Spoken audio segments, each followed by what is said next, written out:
kota, wahai Tufail, ketahuilah engkau masuk ke tempat kami dan sesungguhnya kami sedang punya persoalan. Ada seorang laki-laki yang ucapannya ketika terucap dan terdengar oleh kalian itu akan menjadi sihir bagi kalian. Aku takut kalau dia akan menyihirmu. Dan Tufail bin Amr ini adalah seorang pemimpin kaum yang adil dan bijak, dan kedua beliau juga seorang ahli syair. Bismillahirrahmanirrahim. Assalamualaikum warahmatullahi wabarakatuh. Magnet rezeki, satu sama terhubung. Titipkanlah kepadaku satu ayatmu yang bisa membuat aku mengetahui rahasia di balik peristiwa ini dan mendapatkan solusi hanya darimu. Al-Fatihah. Assalamualaikum warahmatullahi wabarakatuh. Waalaikumsalam warahmatullahi wabarakatuh. Subhanallah bihamdihi adada khalqihi wa ridha nafsihi wa zinata arsyihi wa midada kalimati. Asyhadu an la ilaha illallah wa asyhadu anna Muhammadan abduhu wa rasuluh. Allahumma shalli ala sayyidina Muhammad wa ala alihi wa sahbihi wasallim, amma ba'du. Bapak Ibu jamaah Magnet Rezeki, berjumpa dengan kami. Masya Allah, hari ini spesial sekali karena kaitannya dengan sirah Nabi dan para sahabat-sahabat yang mulia. Dan di episode kali ini saya sudah bersamai dengan guru kita bersama, pimpinan daripada pesantren Khairul Razikin binaan Ustadz Nasrullah yang sama-sama kita sayangi ini. Di sini di pesantren Khairul Razikin ini kami membersamai Anda dalam tajuk bagaimana salah seorang sahabat yang akan kita coba urai kisah-kisahnya, sehingga mereka adalah bagian sebenarnya orang-orang juga yang mengamalkan ilmu magnet rizki, meskipun dulu namanya belum dengan magnet rizki. Nah, di antara jurus-jurus yang akan disampaikan oleh Ustadz Ali, narasumber kita yang spesial kali ini adalah bagaimana seorang sahabat ini akhirnya menerapkan satu jurus yang sama-sama kita sudah kenal dalam magnet rizki, yaitu jurus terumbu karang. Dan sahabat-sahabat semua, sahabat magnet rizki, siapa lagi sahabat ini kalau bukan Tufail bin Amr ad-Dawsi. Sahabat Tufail, mungkin ada yang baru pernah dengar ya. Saya sendiri masih terasa asing rasanya. Dari sekian banyak sahabat, Tufail adalah seorang keturunan Yaman, sehingga dia masuk Islam dan wasilah Rasulullah SAW. Akhirnya Tufail pun menjadi orang yang sangat dermawan. Bagaimana kisah epiknya? Langsung saja saya akan mempersilahkan Ustadz Ali Murtado untuk menyampaikan bagaimana sirah seorang Tufail. Fadl masykur. Baik, terima kasih Ustaz Abus. Assalamualaikum warahmatullahi wabarakatuh. Waalaikumsalam. Alhamdulillah, alhamdulillah nahmaduka ya Rabb kama amartan an nahmadak nusalli wa nusallimu ala habibina sayyidina maulana Muhammad wa ala alihi wa ashabihi wa man tabi'ahum bi ihsan yaumil mi'ad. Rabbi shrah li sadri wa yassir li amri wa hlul 'uqdatam min lisani yafqahu qawli wa la haula wa la quwata illa billahil aliyyil azim, amma ba'du. Baik, terima kasih Ustaz Abus atas mukadimahnya. Masya Allah, bahagia sekali bersamai jamaah sekalian di Planet Rezeki. Baik, teman-teman sahabat semuanya, izinkan saya bercerita sedikit tentang seorang sahabat yang bernama Tufail bin Amr ad-Dawsi. Inilah sahabat mulia baginda Rasulullah. Beliau datang ke Mekah tidak untuk mendapatkan hidayah awalnya. Beliau seorang pemimpin kaum dari suku Daus yang ada di area Yaman. Oke. Di area Yaman ini memang kebiasaan dahulu, memang orang-orang Arab ini masih keturunan Nabi Ismail. Jadi masih dalam satu syariat Nabi Ismail. Ini masih melaksanakan umrah, Ustaz. Dan di tahun ke-10 kenabian, belum masuk bagian orang-orang muslimin ingin melaksanakan umrah. Dan di saat itulah masih terjadi gesekan yang cukup kuat antara orang-orang Quraisy dengan Rasulullah. Ketika di pinggiran kota Makkah, maka beliau dihadang oleh pimpinan orang-orang Quraisy. Dikasih tahu tentang hadirnya seorang laki-laki yang dianggap oleh orang Quraisy sebagai musuh mereka bersama, yaitu baginda Rasul Sallallahu Alaihi Wasallam. Di pinggiran kota, wahai Tufail, ketahuilah engkau masuk ke tempat kami dan sesungguhnya kami sedang punya persoalan. Ada seorang laki-laki yang ucapannya ketika terucap dan terdengar oleh kalian itu akan menjadi sihir bagi kalian. Aku takut kalau dia akan menyihirmu. Dan Tufail bin Amr ini adalah seorang pemimpin kaum yang adil dan bijak, dan kedua beliau juga seorang ahli syair. Maka saat itu dia saking takutnya tersihir oleh kata-kata baginda Rasul, belum meletakkan di telinga itu kapas. Oh, jadi terprovokasi Juga dengan para orang-orang Quraisy. Qadaruhnya, maka beliau bertanya, mana laki-laki itu? Ketika ditanya seperti itu, apa jawabannya? Ternyata ditunjukkanlah itu laki-laki itu, Nabi Muhammad Sallallahu Alaihi Wasallam. Ternyata qadaruhnya saat itu Rasulullah sedang sholat di dekat Ka'bah. Tufail terkaget, ya Allah, aku mau melaksanakan tawaf, sedangkan laki-laki yang aku takuti ada di situ. Saking takutnya dijejalin itu telinganya dengan kapas. Tapi syariat selanjutnya adalah setelah ihram dia adalah melaksanakan tawaf. Ketika tawaf itulah dia mendengarkan ucapan di antara kalimat-kalimat Quran di dalam sholatnya baginda Rasul Sallallahu Alaihi Wasallam. Maka disitulah Tufail bin Amr ad-Dawsi berhenti, tidak berani bergerak lagi. Oh, ini kalimat apa? Satu sisi beliau ada seorang ahli syair, dan penyair ini tahu mana kalimat-kalimat biasa, mana yang terindah, dan dia dapati di dalam syair yang paling indah pun dia tidak pernah mendapati sebuah syair yang lebih indah daripada ayat-ayat Quran ini.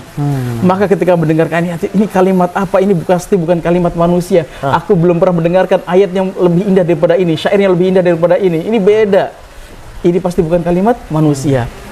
Maka saat itu Tufail tidak berani melangkah lagi, dia berhenti saat itu dan mendengarkan ayat-ayat baginda Rasul. Maka mendekat kepada baginda Rasul.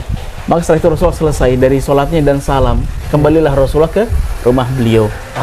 Ternyata Tufail secara diam-diam tidak melanjutkan umrohnya. Dia ikuti baginda Rasul kemana beliau pergi. Dan ketika di sana, disitulah Tufail bin Amr ad-Dawsi berkata baginda Rasul, ya Rasulullah, sesungguhnya ucapan apa yang barusan kau ucapkan? Aku telah mendengarkan banyak syair dan aku belum pernah mendengarkan sebuah kalimat yang lebih indah daripada kalimat yang kau bacakan barusan. Maka didakwailah oleh Rasulullah dan beliau masuk bagian dari orang-orang muslimin. Allah karim. Setelah itu beberapa hari kemudian beliau stay di Mekah, belajar ayat demi ayat Al-Quran gitu ya, sampai beberapa hari, dan beliau merasa saya sudah cukup, saya harus kembali kepada kaumku. Maka Tufail pun kembali pada kaumnya. Awalnya Tufail akan dipukuli orang-orang Quraisy.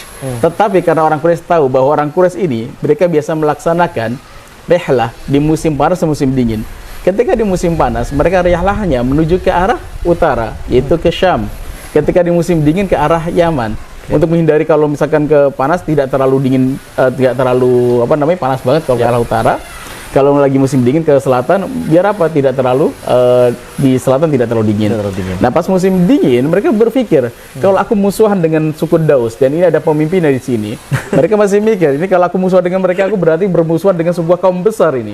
Maka Tufail pun terselamatkan dengan nama suku Daus ini. Ad-Dawsi itu. Ad-Dawsi tadi. Maka beliau pun boleh meninggalkan Mekah dengan selamat bahasanya. Alhamdulillah. Kalau tidak karena suku Daus, mungkin beliau akan dipukuli juga seperti para sahabat yang dipukuli oleh orang-orang Quraisy. Maka kembalilah Tufail bin Amr ad-Dawsi sampai ke sukunya. Sampai di sana ternyata Masya Allah ada kalimat yang begitu menakjubkan. Ini sebuah ekspresi keimanan dari sahabat Tufail. Ketika Tufail bin Amr ad-Dawsi datang kepada kaumnya, ketemu dengan ayahnya, falamma nazaltu atani abi, ketika datang kepada kaum ini, kepada suku Daus, beliau ketemu dengan ayahnya dan ayah mengatakan, beliau mengatakan pada ayahnya, ilaika anni abati falasta minni walastu minka. Wahai ayahku, maka kayak seperti kita terpisah. Engkau bukan dari bagian diriku, aku bukan bagian dari dirimu. Allah. Memang terlihat agak ekstrim ya, tapi ini ekspresi dari sahabat Tufail yang benar-benar pengen menunjukkan keislamannya. Loh, emang kenapa wahai anakku? Kenapa engkau bukan bagian diriku dan aku bukan bagian dirimu? Karena agama kita beda, wahai ayahku. Oh gitu. Kalau agama kita beda, terus agama yang paling kau ambil? Aku mengikuti agama baginda Rasul Sallallahu Alaihi Wasallam. Agama itu apa? Agama Islam. Makanya sudah ajari aku tentang Islam. Maka ayahnya bersyahadat. Masya Allah. Setelah itu ketemu dengan istrinya, pun sama. Engkau bukan istriku lagi. Maka kalau kau mau keluar, maka aku akan keluar dari rumah ini. Loh, ya masalahnya apa? Kau pulang dari haji terus kau bersikap seperti ini? Agama kita telah berbeda. Apa agamamu yang baru itu? Agamaku Islam. Ya sudah, aku ikut di dalam agamamu. Allah. Maka dalam satu keluarga ini semua masuk bagian dari orang-orang muslimin.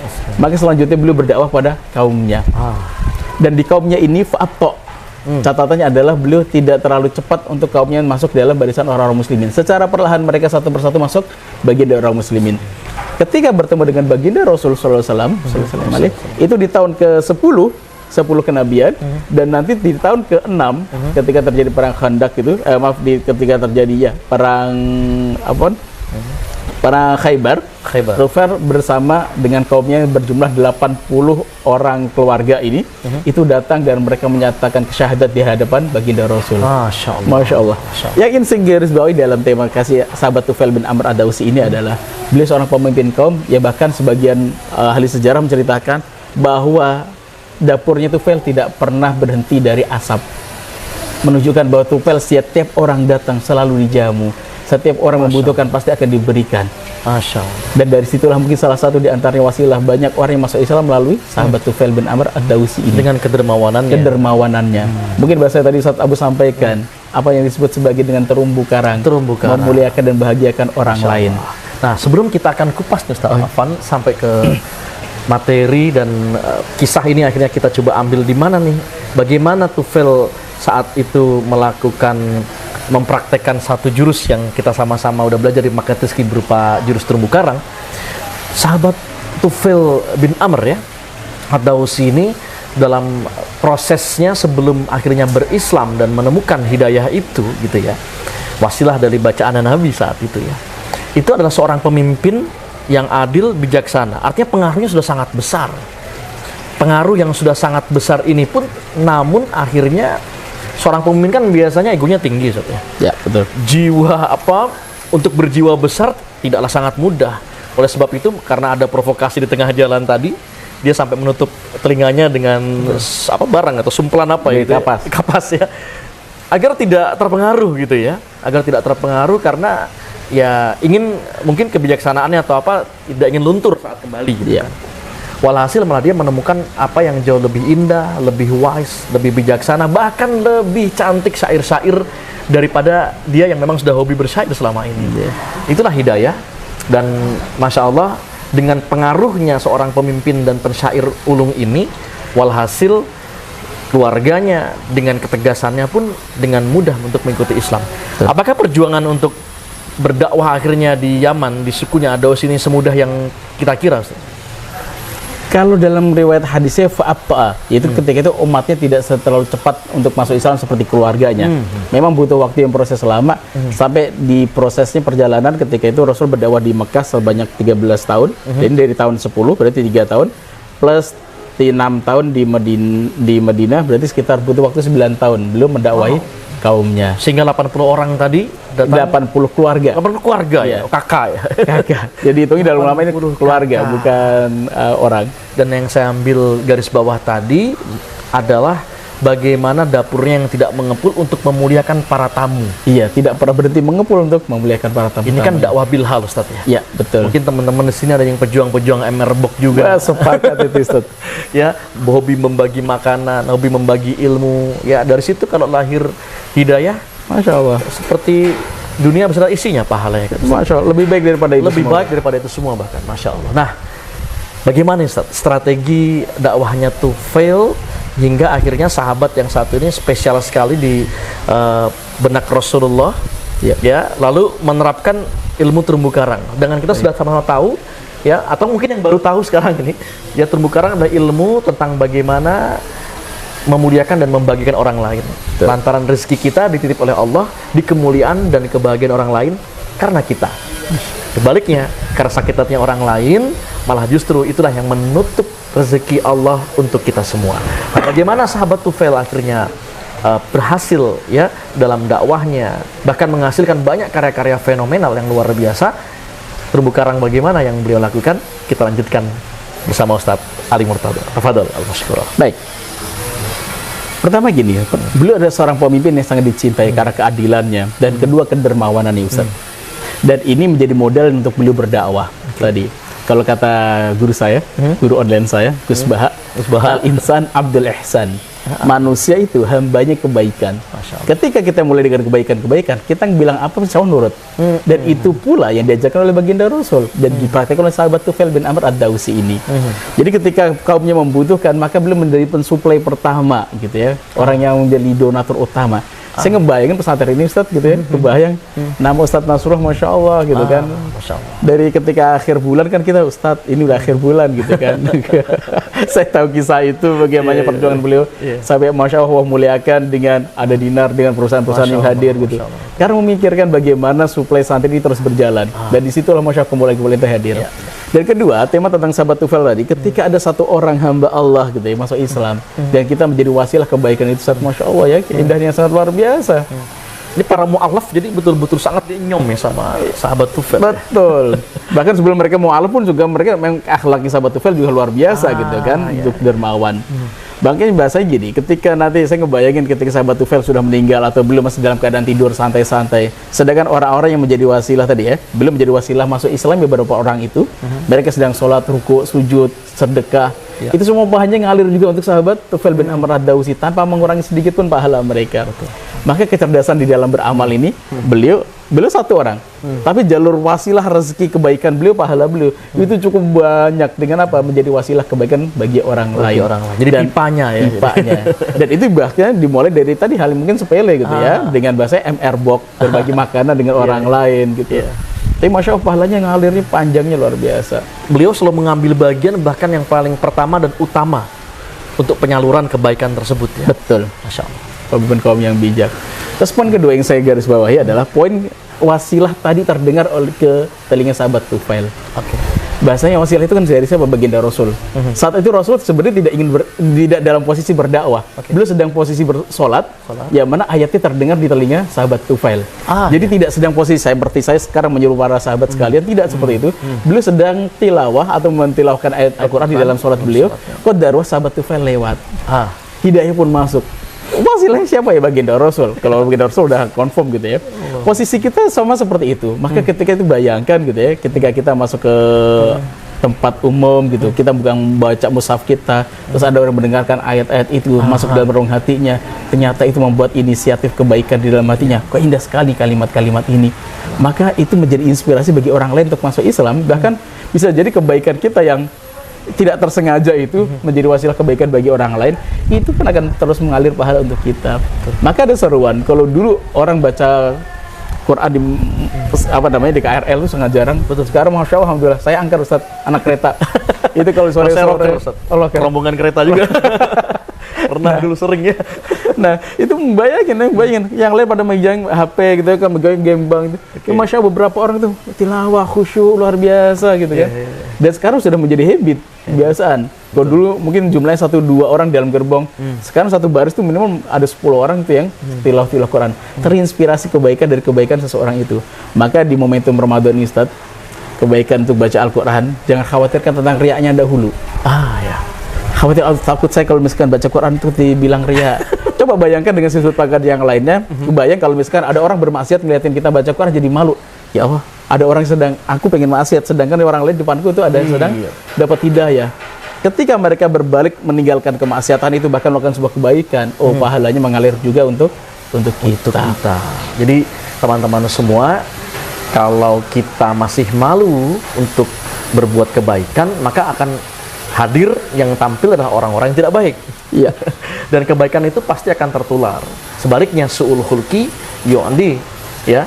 Virus-virus yang tidak baik itu juga akan menular. Maka langkah baiknya kalau kita justru di situ lahir sebagai mengcounter virus-virus yang tidak baik itu dengan berbagai ibadah-ibadah yang kita terus lakukan, apalagi di bulan Ramadan dengan berbanyak tilawah Al-Quran sebagai bulan di mana turunnya Al-Quran, Syahrul Quran. Masya Allah, sahabat Tufail dengan segala kebaikannya, ya akhirnya mempunyai pengaruh juga yang sangat signifikan dalam proses dakwahnya, Ustaz ya. Adalah Abu Hurairah. Ya. Adalah Abu Hurairah. Bagaimana seorang Abu Hurairah pun akhirnya menjadi salah satu periwayat hadis yang terbanyak, ya. Ceritanya ada kaitannya dengan sahabat Tufail ini. Nah, gimana Ustaz? Teman-teman jamaah kita biar dapat deh hikmahnya. Satu di antara 80 keluarga yang datang dari Yaman, dari suku Daus ini, datanglah tahun ke-6 itu dalam peperangan Khaybar, datang ke sana. Beliau menyampaikan kepada Rasulullah, ya Rasulullah, inilah kaumku, 80 keluarga, ingin bertemu dengan dirimu, mereka telah masuk Islam semuanya. Aku telah mendakwahi mereka. Dan saat itu beliau memperkenalkan seorang laki-laki, seorang anak muda sebetulnya, anak muda yang bernama Abu Hurairah. Ini anak terbuang di kaumnya, dia sebatang kara ya Rasulullah. Mungkin beliau bisa membantumu ya Rasulullah untuk segala urusanmu. Qadarullah ini anak laki-laki ini tidak hanya membantu Rasulullah, tapi membantu umat ini ya Ustaz. Belum memang bersama Rasul cuman nggak panjang, cuma 3-4 tahun. Tapi belum menjadi perawi paling banyak di antara perawi hadis. Ada sekitar 5.000 sampai 6.000 hadis yang diriwayatkan beliau. Masya Allah. Perawi kedua itu Abdullah bin Umar yang bersama Rasulullah itu bukan hanya ya, dia berjumlah sekitar 3.000-an. Jadi selisih cukup jauh, 2 kali lipat. Sedangkan Abdullah bin Umar itu dari Mekah sudah membersamai Rasulullah. Bahkan kisah tentang masa Islamnya ayahanda beliau itu perawinya salah satunya adalah Abdullah bin Umar. Tapi Abu Hurairah Masya Allah dengan hafalannya yang telaten bersama Rasulullah, day per day-nya menemani tiap waktunya, menjadi perawi terbanyak. Sekitar 6.000-an hadis untuk baginda Rasul SAW.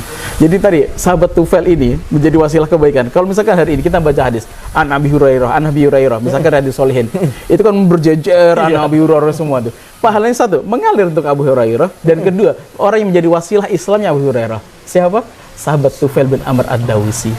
Saya melihatnya gini, misalkan sahabat Sahur gitu ya.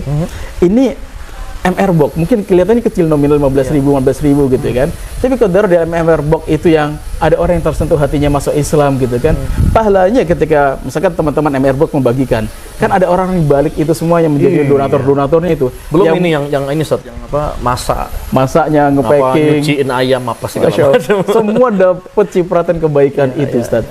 Ya, makanya saya kebayangin, mungkin nama Tufail bin Amr ad-Dawsi tidak seterkenal sahabat Abu Hurairah. Betul. Tetapi menjadi wasilah hidayah itu masuk kepada Abu Hurairah adalah sahabat Tufail. Dan Allah tidak akan pernah tidur untuk menilai pahalanya. Betul, Ustaz.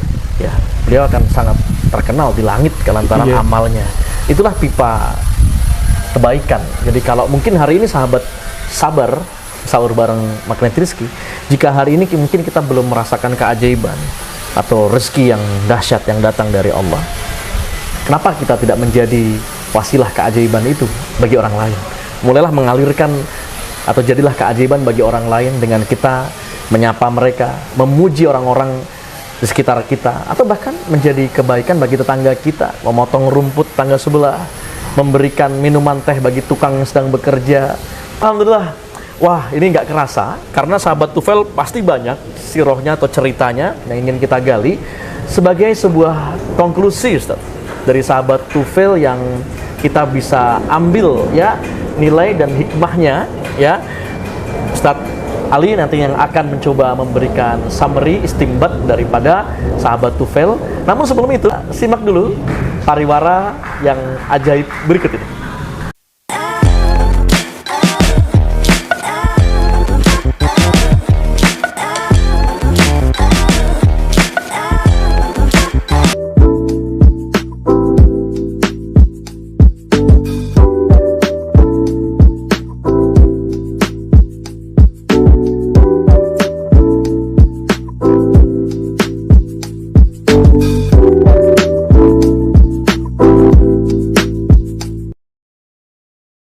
Tapi alhamdulillah, spesial sahabat Tufail bin Amr ad-Dawsi. Ustaz Ali, tafadhol untuk menyampaikan apa nih akhirnya yang bisa kita ambil dari sahabat Tufail. Baik, saya ingin menekankan 2 hal, Ustaz. Pertama adalah bagaimana hidayah itu sampai ke sahabat Tufail. Itu lewat tilawahnya Rasulullah. Dan dalam kisah itu sebenarnya Rasul sedang tidak mentilawahkan untuk siapapun. Beliau sedang tilawah untuk dirinya sendiri, beliau sendiri gitu ya. Qadarullah ada orang yang mendengarkannya, hidayah pun masuk ke dalam hatinya. Masya Allah. Maka wahai sahabat sekalian, jika kita ingin tilawah saja. Tidak perlu kita sembunyi di dalam masjid, sembunyi di kamar kita masing-masing. Dimanapun kita berada, tilawahkan saja. Jika kita tidak bangga dengan sebuah kebaikan itu siapa lagi? Maka tilawahkan saja dimanapun. Semoga selain itu untuk kebaikan untuk kita, juga menjadi wasilah kebaikan untuk orang-orang sekitar kita. Mungkin ada Tufail bin Amr ad-Dawsi yang lain yang mungkin akan menjadi muslim gitu ya, menjadi baik melalui lisan-lisan yang terucapkan dari lisan kita. Yang kedua ada tentang terumbu karang sahabat Tufail bin Amr ad-Dawsi yang menjadikan kaumnya Masya Allah gitu ya, puluhan kaumnya masuk dalam barisan orang muslimin, dan satu di antara mereka memiliki prestasi yang sangat luar biasa, perawi hadis paling banyak sepanjang masa, itu sahabat Abu Hurairah.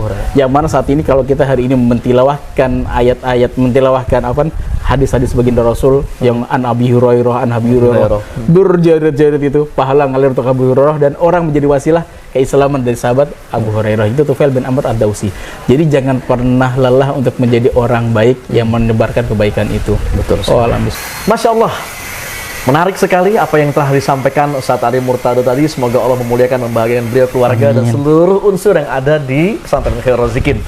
Bapak Ibu rahimakumullah yang disayang Allah, sabar mudah-mudahan menjadi tempat tersendiri di relung hati Anda untuk menerima kisah-kisah keajaiban dari mulai sahabat Nabi ataupun sahabat-sahabat kekinian.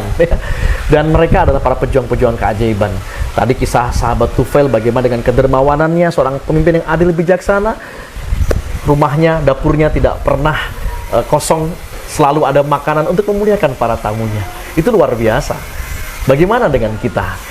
Terumbu karang adalah satu jurus ilmu magnet rizki. Bagaimana jika ikan ternyata potensi rizkinya dititip oleh Allah di terumbu karang. Seperti halnya hewan-hewan lain punya potensi rizkinya dititip, seperti halnya jerapah di pohon-pohon tinggi di hutan belantara. Bagaimana dengan manusia?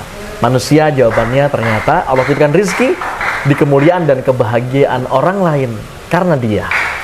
Maka mudah-mudahan kita bisa menjadi pipa-pipa keajaiban selanjutnya, mengalirkan keajaiban dan kebaikan-kebaikan di sekitaran kita. Ya, sambil terus luruskan niat, tapi Anda terus beramal kebaikan bagi siapapun, kapanpun, dan dimanapun. Karena jangan tunggu kaya baru bersedekah. Bersedekahlah, maka akan kaya. Jangan menunggu berada baru kita berbagi. Berbagilah, maka Allah akan tinggikan derajat Anda. Tersenyumlah, maka dunia akan tersenyum pada Anda. Ibtasim fad dunya tabtasim laka. Saya Abu Saladami, mohon izin undur diri bersama dengan Ustadz Ali Murtado. Kita ketemu lagi di segmen selanjutnya, masih dalam Sabar Sahur bareng Magnet Rizki. Assalamualaikum warahmatullahi wabarakatuh. Waalaikumsalam warahmatullahi wabarakatuh. Subscribe dan baru saja menemukan channel ini, silahkan subscribe. Insya Allah Anda akan mendapatkan materi-materi yang terbaik dari channel ini. Insya Allah Anda adalah makhluk yang ajaib, tinggal kita sempurnakan faktor-faktornya. Dan insya Allah dalam video-video berikutnya kita akan lanjutkan materi ini sampai Anda menemukan potensi terbesar diri Anda dan menjadi makhluk ajaib sebagaimana yang Allah Subhanahu wa Ta'ala inginkan untuk Anda. Sampai jumpa. Assalamualaikum warahmatullahi wabarakatuh.